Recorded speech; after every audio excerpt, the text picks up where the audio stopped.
Was that an animated intro? That was the most metal thing I've ever seen in my life.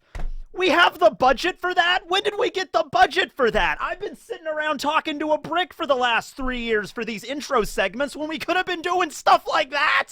That was so cool.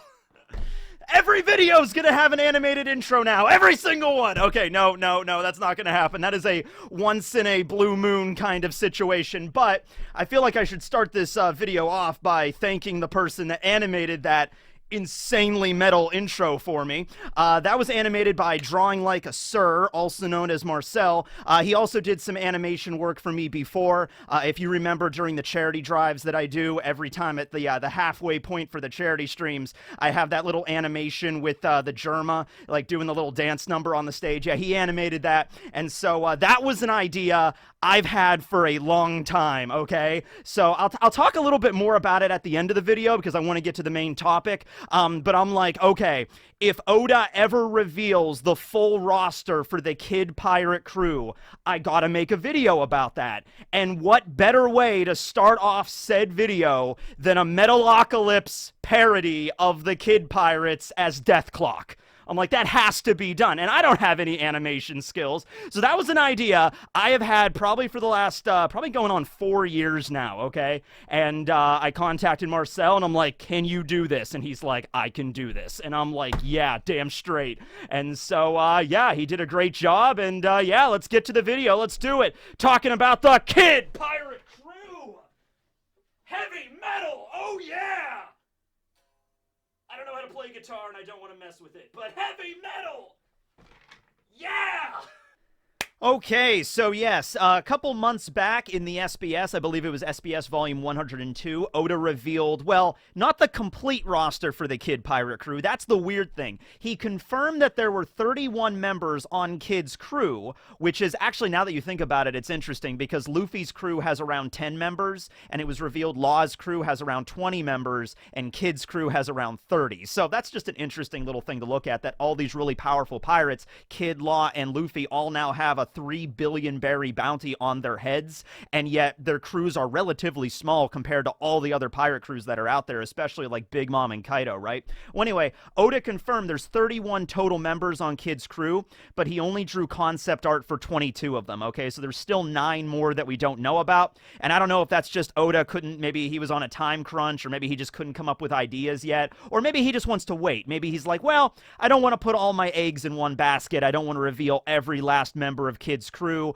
because maybe I might come up with an idea later on and he might want to include it and everything like that. Maybe he just ran out of cool punk rock and heavy metal nicknames for the members of the crew. Who knows? Because that's like a running motif. But we're going to go through all 22 confirmed members so far. Also, I remember back during Sabaody, we saw a few members of his crew like in the background, like here. And I don't think these members show up in the roster today. So I guess these random filler characters might actually show up and might be like the remaining 9, so something like that. Yeah, it's like the 10 Titanic captains with Blackbeard's crew, you know? It's like we have the Power 9 of the Eustass Captain Kid Pirates. They're the strongest members. They're out there in the world doing other things right now, but when they come together, the true power of Kid's crew will be realized.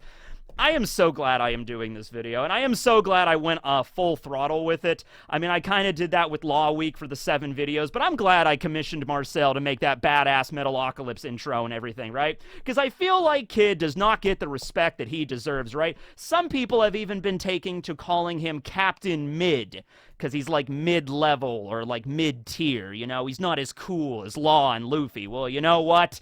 You know what? He is cool, and I'm gonna make this video, and we have the Metalocalypse intro now, so damn straight. Yeah, okay. So let's get right into it. Let's start with the captain, Eustass, Captain Kid, you know, and it's interesting because, like with most of these videos, I'm not going to go into a lot of detail with Kid himself because I've made plenty of other videos about him specifically, but we all know about Eustass at this point in the story. He's a pirate from the South Blue Blue alongside Killer. They were both members of the Supernovas when they arrived at the Sabaody Archipelago, very much mirroring Luffy and Zoro being the strongest members on the Straw Hat crew. Eustass and Killer were the strongest members on the Kid Pirate crew. Also, we don't really see a lot of representation from the South Blue. Usually a lot of the strongest pirates in the world typically come from the North. I mean, we have Drake, we have Hawkins, we have Doflamingo, we have Law, all coming from the North. But no, Kid and Killer came from the South. Also, that is the parallel sea to the East Blue. So maybe there's a little parallel there between Luffy and Kid, you know?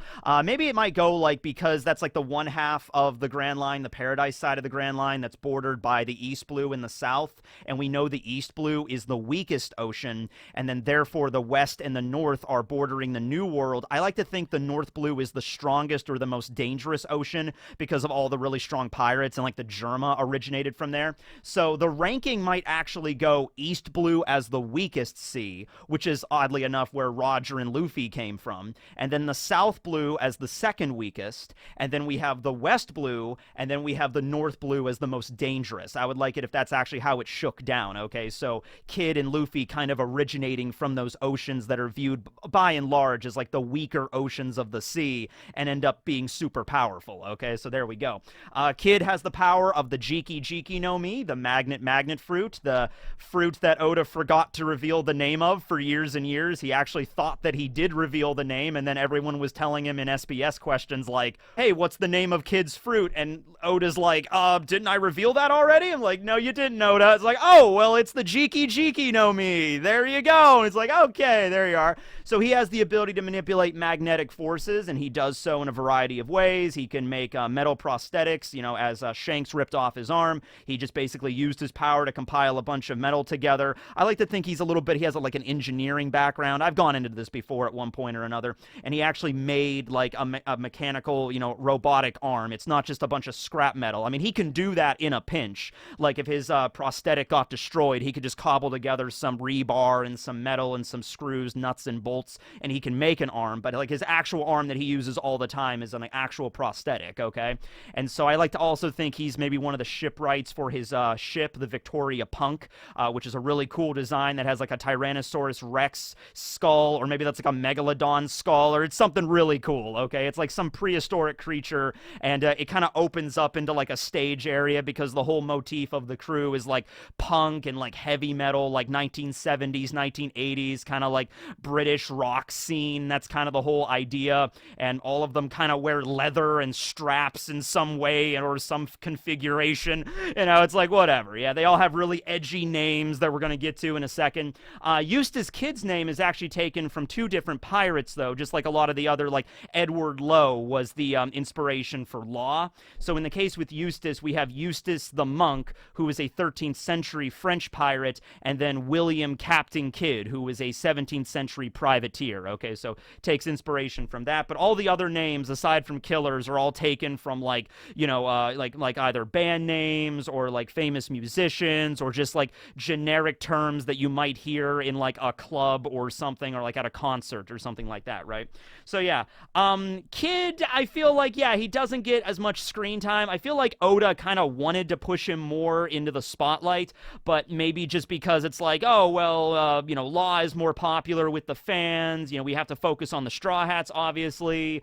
In fact, I would honestly not be surprised if, like, when he came up with the concept for the supernovas, and you can even sort of see this because Kid had the highest bounty out of the supernovas, even higher than Luffy's when they were first introduced, okay? Kid had a bounty of 315 million compared to Luffy's 300 million at the time, and the reason that Shockey gave on why Kid had a higher bounty was because he sort of, like, kills indiscriminately, you know? Like, the example that I give all the time is, remember the scene at Mocktown on Jaya, you know, when Luffy was made fun of by Bellamy, and Bellamy is just like, Sky Island! There is no Sky Island! You guys are a bunch of idiots, right? And, you know, Bellamy was just being a raucous idiot and getting into, like, a bar fight, and Luffy did not fight back. And the reason he did not fight back is from what he learned with Shanks, of just like, hey, it's not worth it, it doesn't matter, it's less than nothing, so let's just leave. And Luffy did, while Bellamy's laughing his ass off, like, they're just a bunch of wimps, you know? And so Luffy didn't care. until later when Bellamy stole all of Mont Blanc Cricket's gold, and then he went back to town and punched him out, okay? So that kind of gives you an idea of, like, you know, the kind of lessons that Shanks taught Luffy and Luffy's own, like, way of being a pirate and everything like that. You know, don't sweat the small stuff kind of situation. Now, I want you to imagine if Eustass Kid was at Mocktown on that day, and Eustass Kid and Killer were in the bar talking about going to Sky Island, and Bellamy overheard them, and then Bellamy starts, you know, yapping around, just being like, "Ah, Sky Island, you guys are a bunch of morons!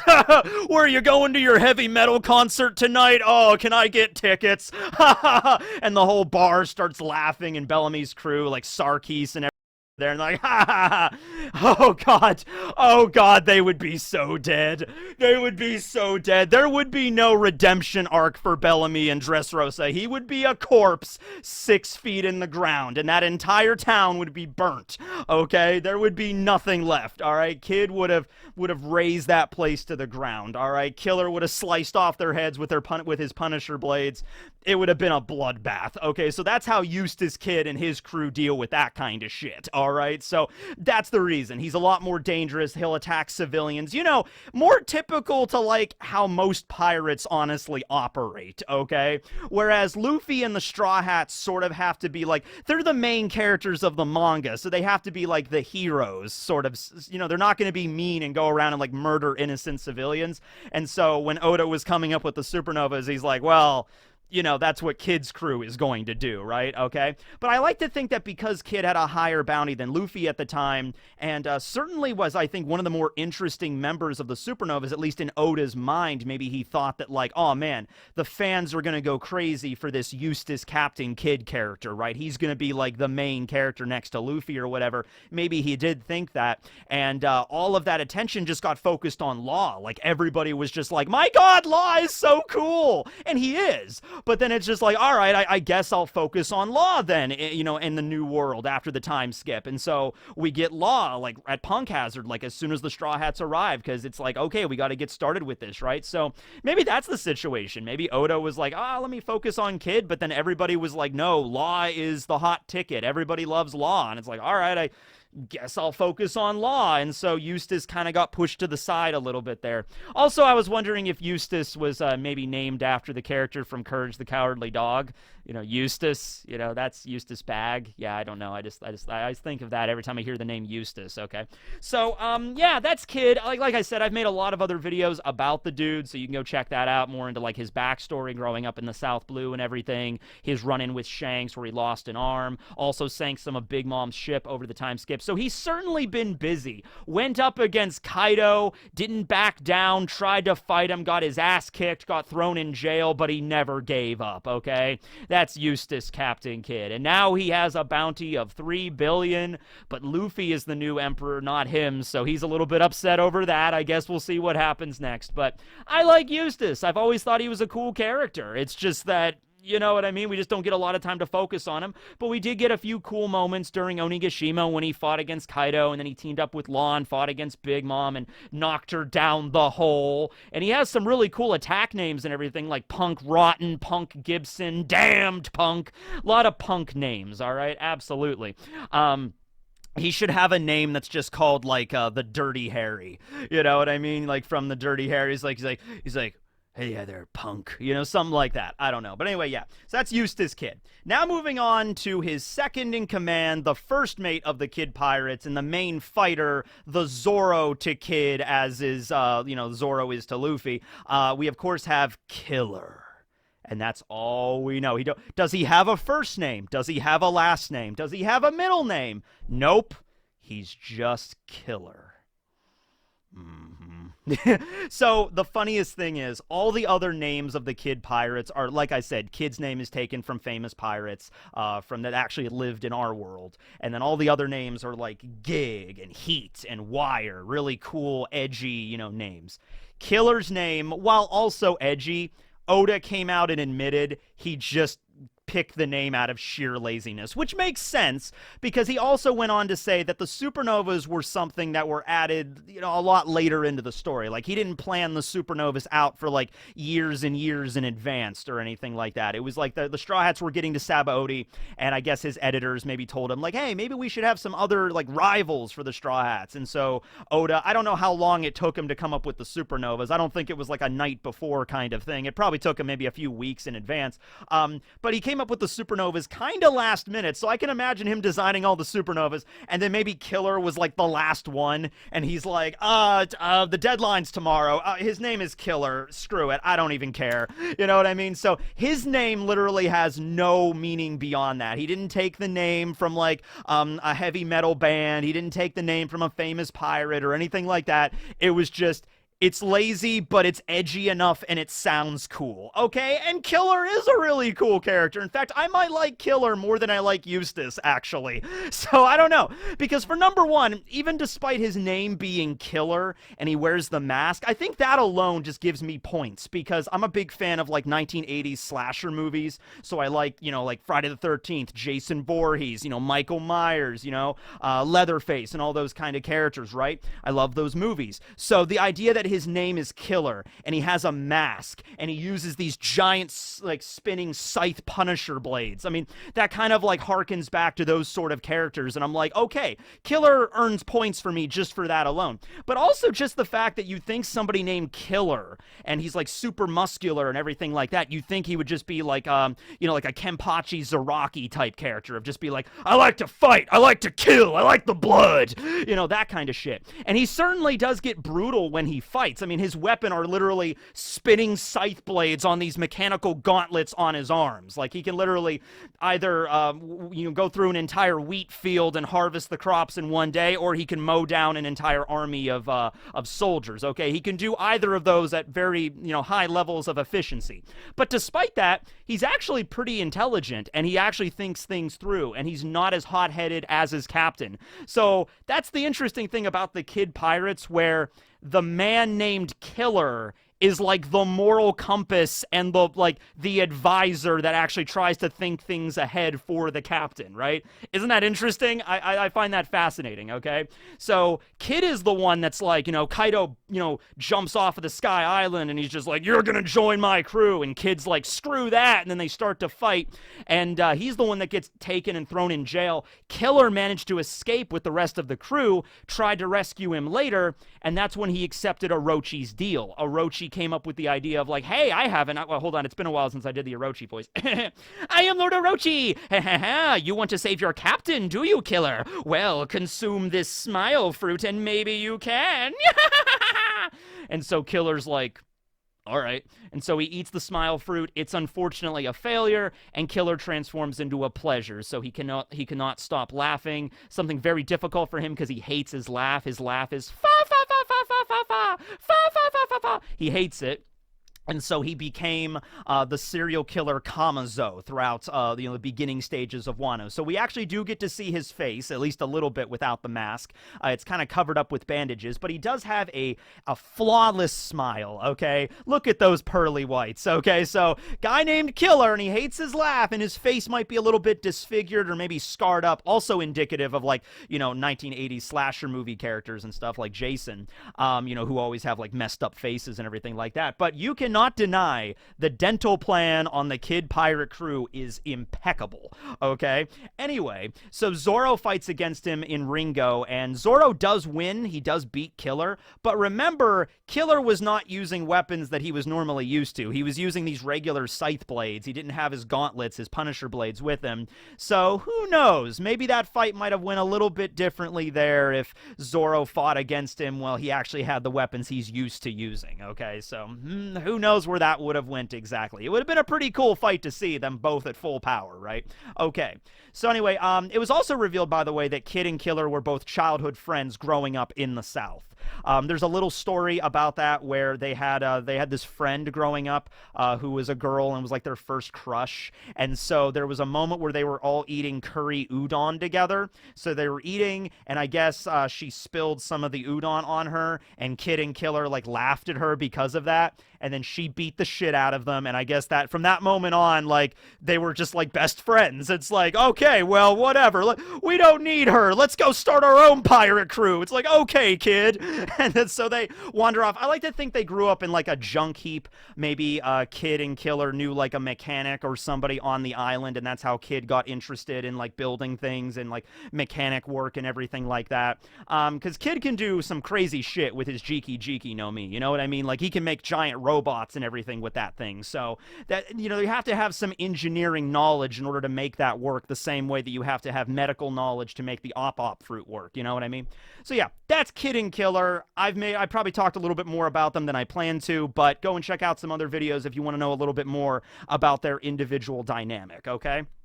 So now, moving on to the rest of the crew, first we have the two members that we see the most often, that are always palling around with Kid and Killer. First we have Heat. Heat is the mummy dude that wears the corset, sort of like Marilyn Manson, a little bit-esque kind of apparel, like mid-90s, you know, Antichrist superstar Marilyn Manson a little bit there.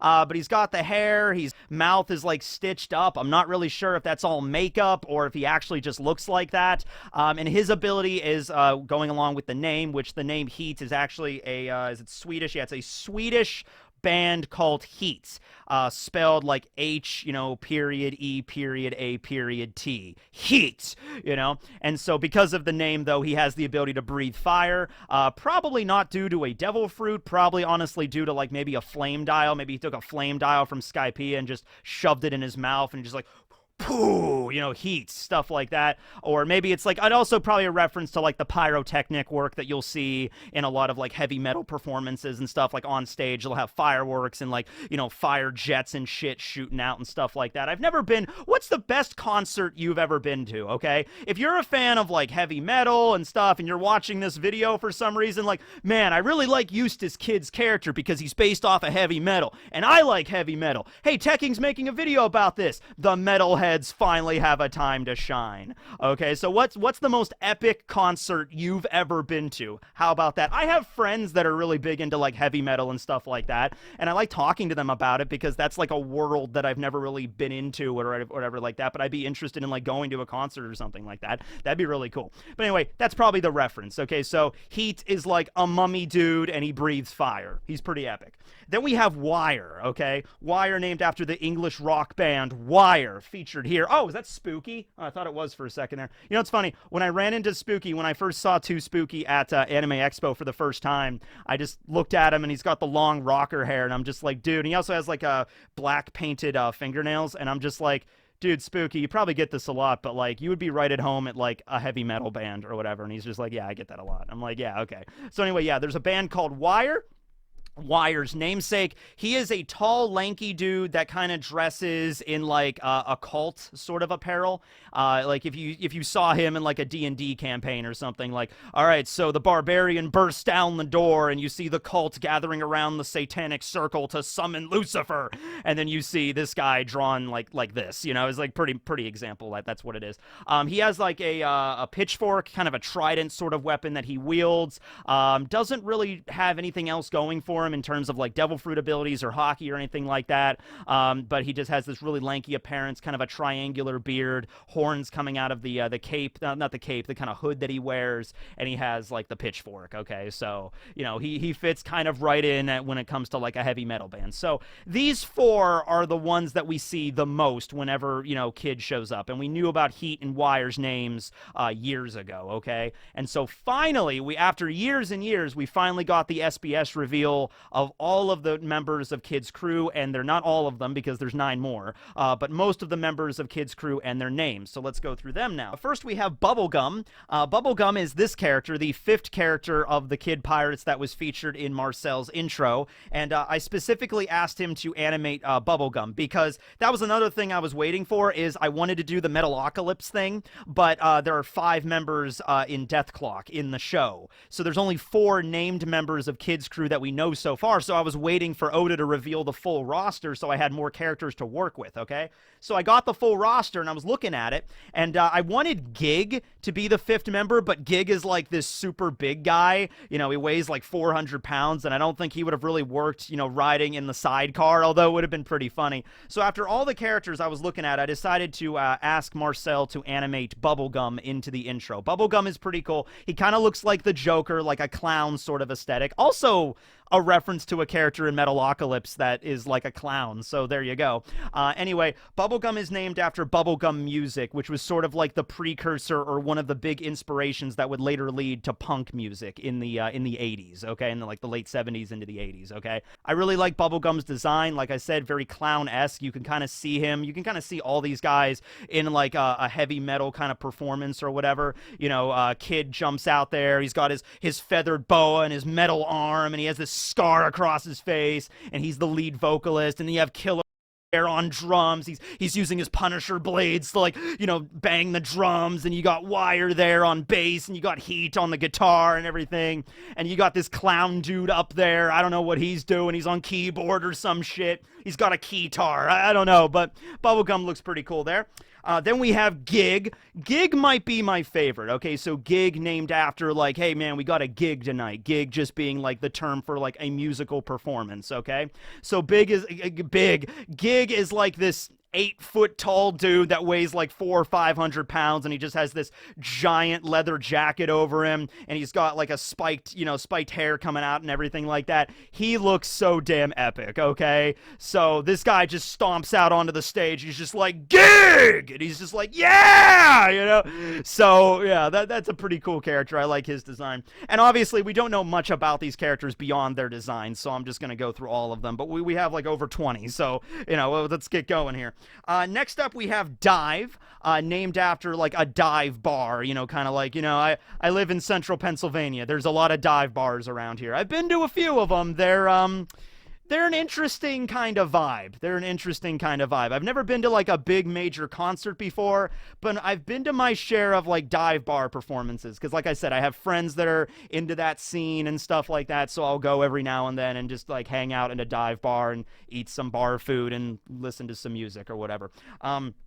So Dive appears to be like just a little kid that's on the crew. I mean, maybe not, but like I find it interesting because the name of the crew is the Kid Pirates. So maybe, you know, Eustass is like, well, we have to have at least one kid on the pirate crew. How about you, kid? You know, do you like heavy metal? And the kid's like, I get, maybe it's like an orphan because like every character in One Piece is an orphan, and just like, I guess. And it's like, okay, you join the crew, just jump up and bite people, and that's the depiction. We actually saw an image of Dive during the battle at Onigashima, where she was just like jumping up and just like biting the members of the Beast Pirates. So like that's her thing. I'm like, okay, cool, whatever. So that's Dive. Also might be a reference to stage diving and like, you know, crowd surfing, that kind of shit. Then we have UK, of course, named after the United Kingdom. There's the whole anarchy in the UK, and there was a parody of that as a chapter title of One Piece, Anarchy in the BM, which is Big Mom, and so that was one of the fights chapters between Law and Kid and Big Mom, so Anarchy in the UK makes sense. And also the UK is where like punk music and heavy metal kind of originated in the 70s and 80s, like the Sex Pistols, for example, you know, Johnny Rotten and everything like that, right?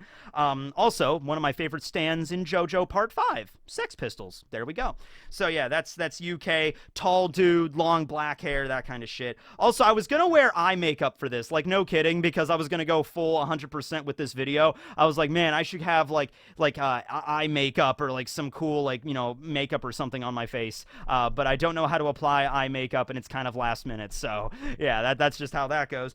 Next up, we have Pomp. Pomp is, I would say, just a short dude, but no, Pomp literally looks like Mr. Potato Head, kind of, where his head is sort of like 95% of his body, and then he has arms and legs like coming out of his head, all right? And he has like the makeup and everything and the crazy hair, okay? Pomp is named after a genre of music that I've never even heard of called arena rock or pomp rock. It's also referred to as dad rock. So this is the kind of rock your dad is into. Gary, what was his name? Gary Donaldson referenced it, and he was like a rock historian, and he referenced it as like big hair, big voices, big guitars. That's all about pomp rock. There was an example that I saw. Queen did a concert in the early '80s in Sweden that was very indicative of like that kind of arena or pomp rock. I would imagine it's just like the aesthetic is just everything is really like ridiculous sort of thing. Like maybe this would be like a kind of genre where you would see like those double neck guitars and everything like that, like those really ridiculous kind of guitars and instruments you'd see in the '80s, and like big giant hair and everything like that. Like everything is big and like exaggerated, and that's like this kind of genre of music and stuff like that. But yeah, that's Pomp. Probably the most interesting designs out of all of Kids Crew. Then we have Wreck, not Wreck as in WRECK, but Wreck as in just RECK. Wreck is the name of a bassist in the band Friction, which is a Japanese punk band. Okay, so just named Wreck as like his stage name. So that's probably where Oda got the inspiration there. Wreck is pretty cool. Looks like a heavy metal kind of guy. We're going to get that a lot throughout all of these characters. Next up, we have House, not Dr. House, you know, played by Hugh Laurie from the hit medical drama House MD. No, we just have House, who is another woman on Kids Crew. She wears like this long robe with like a cross design on it. Looks pretty sweet. I originally thought House was in reference to the phrase of bringing down the house. You know, like if you have a band that gets in there and they just kick ass and like everybody's cheering and just like it's super loud and just do a great job, great performance. It's like, oh man, they brought down the house, you know, that kind of shit. But no, it's actually in reference to an electric subgenre of music called house music, which is basically like club music. It was like the original club music back in like the 70s, you know, like DJing got really popular during that time period and everything like that. So like club music is that. Then we have Boogie. I also really like Boogie's design. He's got like the hair kind of like over one of his eyes and like the coif sort of thing. He's wearing the eye makeup. Boogie looks pretty sweet. Once again, I thought it was just a reference to like a generic term to like boogie is like to dance, right? But that is actually a music genre, or it's like electric club music genre kind of thing. Post-disco electro funk is what I found out about it. I've been doing a lot of research on different music genres and subgenres for this video, but that's Boogie. There we go.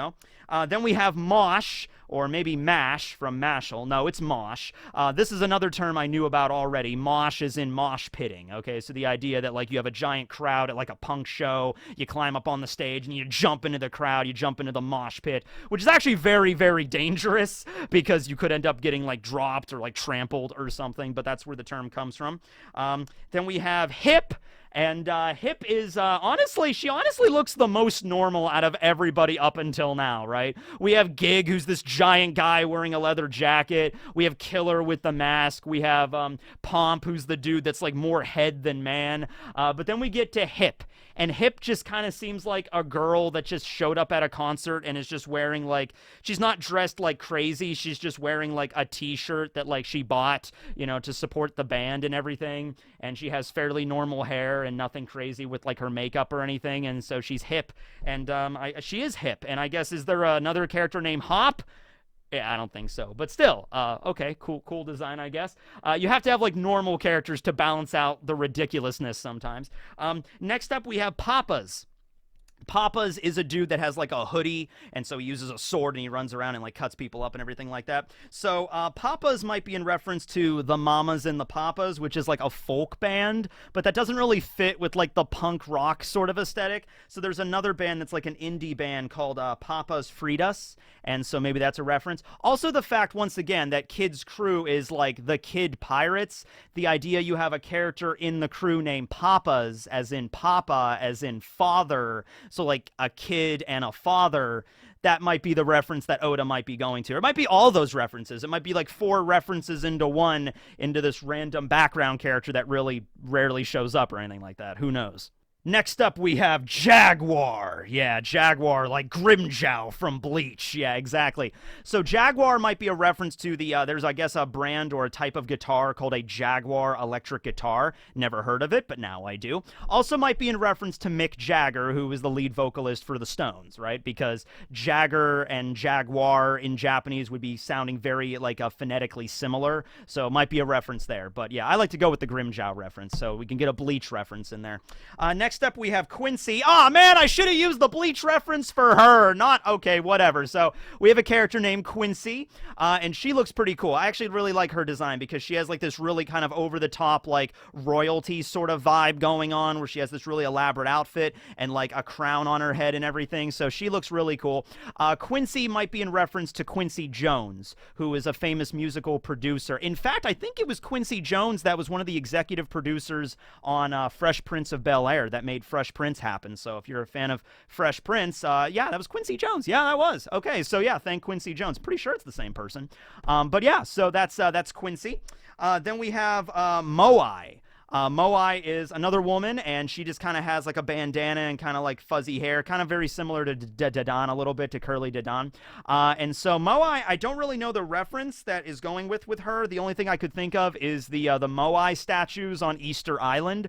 But I don't think that's the reference because that's completely different from the aesthetic that we've talked about so far. So if anybody knows about the reference to Moai in Kids Crew, let me know. Next up, we have Hop. Oh, there is a character named Hop. Okay, so we had Hip, and then we had Hop. There we go. I wrote that down, and I still forgot about it. Hop is also really cool, very similar to Quincy. Hop has like the like a crown on their head. It's sort of like a cross, though. It's a little bit differently designed than Quincy's, but still looks pretty cool. I like the over-the-top sort of designs that a lot of these characters have, and I hope they show up in the story a lot more in the future, that Oda can kind of like draw them in greater detail, because a lot of them we only have like the sketch art for them, and that's it. And next up, we have probably the most normal sounding name out of everybody up until now. Like, let's go down the list of the names really quick, just to give you context, okay?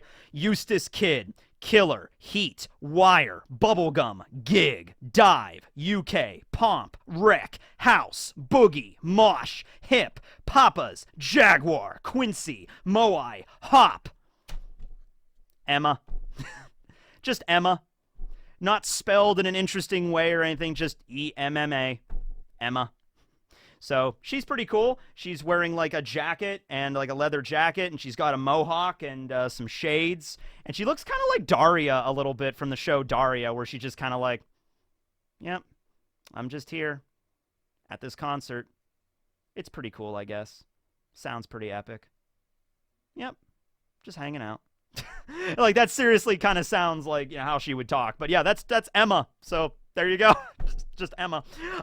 Next up, we have Compo. And Compo's sketch art, it's just like he's a big muscular dude. Like, that's it. He's just a big guy. We don't even really get to see his face too well. He has a really super thick neck, so maybe him and Denjiro can compete in, like, the neck competition or whatever. But Compo is just short for composition, as in a musical composition. So Compo. There we go.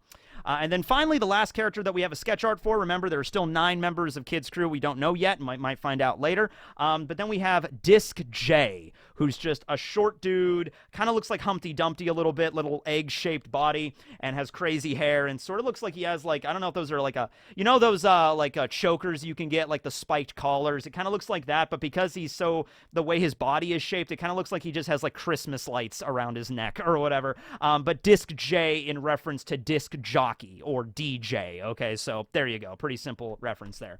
But anyway, yeah. So those are all the members of Kids Crew that we know about so far.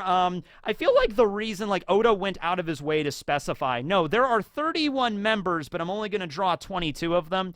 That kind of gives me the idea that he might want to do something with the remaining 9. Like, he maybe wants to, like, play around with the idea of, like, their concept art. He hasn't decided on them 100%. Maybe hasn't decided on their names yet. And that's one of the reasons I love Oda, man, because was 100% with this. You know what I mean? Like, you know, these are characters that for the most part are probably never going to be relevant at all, but he goes through the trouble of coming up with unique designs for all of them, and he actually thinks about their names, like aside from Killer. Like, if you know, you went up to me and you're like, hey, there's a pirate crew that are based off of heavy metal characters, just give me a bunch of names. I'm like, all right, now some of them like Gig and Dive and stuff are like names that I might come up with, but the fact is, like, he did research and went into like different kind of bands that were popular in like the 70s and 80s and like the punk scene in England or whatever, and in the England, yeah, and he went through all of that, and he was actually, you know, putting some thought and effort into this. So that's why I really appreciate Oda. Okay, but yeah, I hope you guys enjoyed the video. Before we get to Jellyfish facts, let me just talk a little bit about the intro, because there is a little bit of a backstory with that. So that's one of the ideas I've had for like years. I remember way back in like 2019, it was like January, we had this huge snowstorm up here in Pennsylvania, and it was really bad, and I couldn't leave the house for like 2 days. It was so bad outside, and so I just kind of sat around and watched episodes of Metalocalypse. I'm a big fan of a lot of those original Adult Swim cartoons, like Aqua Teen Hunger Force, Harvey Birdman, Attorney at Law, Metalocalypse. You know, I was a big fan of that kind of stuff. So I was like rewatching all the episodes of Metalocalypse, and I actually think they're getting a movie. I think Aqua Teen is getting a movie, and then Metalocalypse and Venture Brothers are also getting. I love Venture Brothers. I'm really pissed that show got canceled when it did.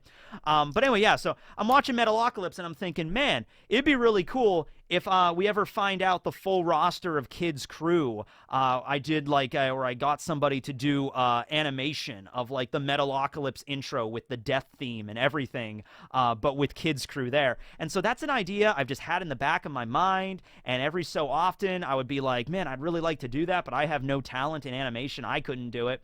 And so finally, when the SBS was revealed and we got the roster, I'm like, you know what? I am doing this. So the only animator I really know that I've worked with before was Marcel. So I contacted him, and I'm like, hey, I know this is a lot more intensive than the first animation you did for me with the Germa and everything, but like, I know this is animated in Flash, and Flash, as far as I know, is like one of the more simpler ways to animate something. So could you do this? And he looked at it, and he's like, oh, it's totally possible. So I'm like, yeah. So he did it. It took him a while, and man, he just turned in a masterpiece. So thanks to Marcel once again for that. Also, one thing I wanted to bring up. So I used just the original like death theme from the show, from Metalocalypse, you know, but I also thought it would be cool, and I just didn't have time to do it, and I don't even know where I would begin to start, and I wanted this to be a surprise. So if anybody out there though wants to do like a cover version, like a One Piece themed version of Death Theme, and like add that, like send that to me, I will add that to the intro. And like I wanted something to be more indicative of like the Kid Pirate crew, like his name is Heat, do do do do do, he burns you on fire, you know, something like that. His name is Killer, he kills, do do do do do do, you know, something like that. But I don't have the voice for that. I can't do that, and I wanted it to be a secret, so I didn't want to like tweet out like, hey everybody, I need a version of Death Theme for this you know. So if anybody out there is musically inclined and wants to make a version of it for One Piece for the Kid Pirates and send it to me, that would be fantastic, and then it'll truly be like complete, I think, at that point, right? But anyway, that was the video. Thanks for watching, and now let's talk about the most heavy metal out of all of the jellyfish, which isn't technically a jellyfish, but when else am I going to get to talk about this? Jellyfish facts, go! Welcome to Jellyfish Facts. Jellyfish Facts. All right, so today we are talking about this thing right here. Oh dear Lord, what is this monstrosity? It's not a monstrosity, it's an animal, and it deserves respect like every other animal on this planet. Right, except mosquitoes, absolutely. This is the Portuguese man-o'-war. And is the Portuguese man-of-war a jellyfish? And it was mentioned that yes and no, the Portuguese man-of-war is related to the jellyfish, but it is not a single animal. The Portuguese man-of-war is a colony of tiny creatures living together as one. Beneath its body floats deadly stinging tentacles loaded with poisonous harpoons. Each tentacle can be more than 30 feet or 15 meters long. That is insane. And I remember first looking at this thing when I had this book when I was a little kid, and like, oh my god, this thing looks terrifying. So the Portuguese man-of-war is part of a group called Siphonophore. I think I'm pronouncing that correctly. And it's a colonial organism. Every member of Siphonophore is a colonial organism. So here's like a basic diagram of how it breaks down. The cap, the part at the top, is not actually a living thing. I believe that is just like a sack that's filled with carbon monoxide and air, and it works as a sail. So that thing floats on the top of the water and floats around with the wind, while like a bunch of different colonial organisms that are called zooids live underneath it. And that's why this thing looks like a jellyfish just kind of smashed together with a bunch of different like tube-like organisms and strings hanging off of it, and a bunch of other like balls and things just like oozing and like you know, pulsating. It kind of looks like an alien, like it really does. I also have to bring up, it's a colonial organism that's made up of a bunch of things called zooids, and I can't help but think of Zords from Mighty Morphin Power Rangers. You know, like a bunch of the Zords come together to make the Megazord, a bunch of the zooids come together to make a colonial organism. There you go. Despite the fact that they are colonial organisms all together as the Portuguese man of war, as well as the Pacific man of war, because there's different versions, they actually still have a male or female gender, where one colonial organism will produce a sperm and then another colonial organism will produce eggs, and that is how they reproduce. So that is fascinating to me, that they're not individual organisms. They're a colonial organism that work together, but they still operate as like a single animal, and in order, like, to the point of reproduction. Isn't that fascinating? That is so cool. Let's see. So even though they look really scary and they look terrifying, and like I said, the tentacles can grow up to 30 feet long, and so that honestly increases their range of like the chances of getting stung and everything like that, they are not nearly as dangerous as like the box jellyfish that we talked about earlier, okay? About 10,000 people will end up getting stung by a man of war, but death is very rare. There are people that have died from them, but it's not as common as like some of the other jellyfish out there, okay? Typically, you'll get stung, you can splash vinegar on there just like any other sting, and that can help it. You know, seek medical treatment. You'll have like a really bad, it sort of looks like a whip scar or something, like you just gotten whipped by something, but it won't kill you for the most part, okay? Maybe if you might have like an allergic reaction to it, or if you get stung in the throat or something like that. So people have died, but not nearly as much as the jellyfish. So yeah, that's the Portuguese man of war, which man of war I think is actually the name of a rock band. I think I have some of their music as well. So yeah, I've been listening to a lot of music while like editing this video and like setting everything up, but oddly enough, it wasn't anything heavy metal. You'd think I'd be listening to like the Stones or the Sex Pistols or something while editing this. No, I've mostly been listening to My Chemical Romance. So I've been a little bit more of on a throwback My Chemical Romance kick. So I'm just sitting here working on the video like, yeah, Eustass, Captain Kidd, heavy metal, yeah, famous last words, welcome to the Black Parade, woo! Yeah, so anyway, I hope you enjoyed this video. This was a blast to make. This was a video that I've wanted to film for so long, with the intro and going over everything and the guitar. It was pretty epic, so thanks. And if you were a fan of Eustass Kid, if like Eustass is like your favorite One Piece character, this was the video for you. All right, have a great one, everybody. This will be Tekking, signing out.